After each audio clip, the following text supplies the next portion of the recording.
One of the most popular games at Gadget over the last few years has been Warlord Games' Bolt Action World War II Skirmish Rules. In 2017, Warlord released a supplement titled Sea Lion, depicting a German invasion of England in September 1940. A fair few liberties had to be taken with history to make the German invasion even vaguely plausible, but it's just a game, right? And the chance to battle it out over the green fields of England appealed to a lot of our Bolt Action players. Maybe inevitably, Sea Lion makes reference to the 1970s British sitcom Dad's Army, about a Home Guard unit in the fictional coastal town of Walmington-on-Sea. So we decided to set our initial scenario of the invasion in Walmingshire. Let's take a quick look around. So this is the coastal village where a small German force has just landed and is unloading supplies. Their mission is going to be to break out of the coastal village and move up a road that you'll see in a minute towards where some airborne troops have landed at a local aerodrome. We have a whole bunch of different manufacturers of buildings and terrain here. You can see some foreground kits here, particularly near the water's edge. Then there's some Plasticville kits that paint up very nicely. In the background are two big commercial looking buildings. Those are from the Dust game that's now defunct. And in the corner is a miniature building authority kit, which we upgraded the paint job on just to make it fit in with the rest of the stuff. Once you get out of the village, you can see the open countryside start with fields that are made of fur from a craft store and it's been spray painted to look appropriate for September. Then there's a meadow with some cows in it, water meadow, and then as we get further up the road, you're going to be able to see, if you watched our video of our 200th anniversary Waterloo game, some buildings that will be surprisingly reminiscent of La Haye Sainte. We just kind of rearranged them. They're hovels buildings, very nicely done resin casts, and you can rearrange them in ways to disguise what they really are. So it's not too obvious that they belong on the fields of Belgium. All the hedges that you see here are scratch built. They use scouring pads and watered down white glue and flock. We have about 200 feet of those in the game room.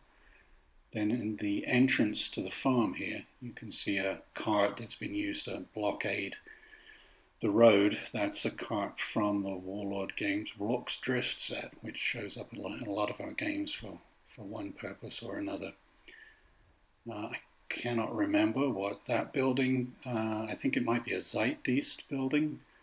Those are foam, relatively inexpensive, again paint up nicely. And the roads are all Battlefront roads, which are usable for 15mm or 28mm. They sort of fall in that area where they can be usable from one scale to the other. The ridge up here is where we had in the game some Brandenburgers land via glider and assist the invasion forces with linking up with the airborne troops. And as we move further inland, we come to the little village of Walmingthorpe, which contains more buildings suspiciously reminiscent of Waterloo. You can see the manor here is obviously made up of pieces of Hougoumont. And in the background you can see Walmingthorpe Aerodrome. That's some more Plasticville hangars, some Pegasus barbed wire fences. Back in these days, the aerodromes actually had grass landing strips, so we didn't really have to worry about producing a runway. The terminal that you see in the background, again, that's Plasticville. And the emplacements that will come into view in a minute, those are going to be JR Miniatures, the now defunct JR Miniatures, alas. There's the Dovecot in the Manor House, it's another feature of the Hovels Hougoumont kit. And as we head out towards the, I guess it would be the northern end of the table, we'll get a bit more of a detailed look of the aerodrome. The cobblestone area around the terminal, that's more Battlefront stuff.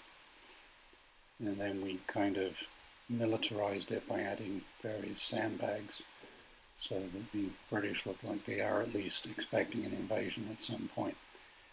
Now, if you've looked at our website and seen the game from Crete a few months ago, you probably recognize the terminal from Malmö Airport, where the German paratroopers landed on the island. One of the things we did with this is we magnetized the sign on the front, so we can take the sign off, one that said in Greek lettering Malmö, and now it's Walmingthorpe Aerodrome, at least until we need to use it again somewhere else. Anyway, hope you enjoyed your trip around Walmingshire, and I have no doubt we'll be back for another game soon.